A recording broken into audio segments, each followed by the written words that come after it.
ಶುಭ್ಮನ್ ಗಿಲ್ ಅವರ ದಾಖಲೆಯ ಶತಕ ಹಾಗೂ ಆಕಾಶ್ದೀಪ್ ಅವರ ಮಾರಕ ಬೌಲಿಂಗ್ ದಾಳಿಯ ಸಹಾಯದಿಂದ ಭಾರತ ತಂಡ ಎರಡನೇ ಟೆಸ್ಟ್ ಪಂದ್ಯದ 4ನೇ ದಿನವೂ ಆತಿಥೇಯ ಇಂಗ್ಲೆಂಡ್ ವಿರುದ್ಧ ಮೇಲುಗೈ ಸಾಧಿಸಿದೆ.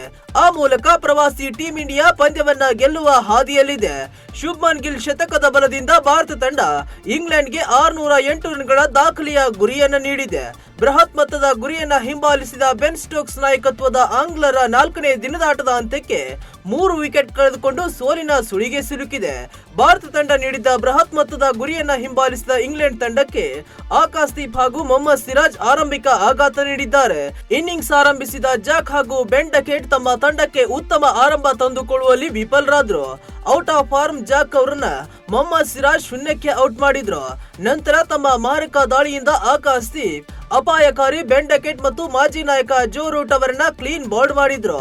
ಆ ಮೂಲಕ ಇಂಗ್ಲೆಂಡ್ ತಂಡ 4ನೇ ದಿನದಾಟದ ಅಂತ್ಯಕ್ಕೆ 16 ಓವರ್ಗಳಿಗೆ 3 ವಿಕೆಟ್ ನಷ್ಟಕ್ಕೆ 72 ರನ್ ಗಳಿಸಿತು.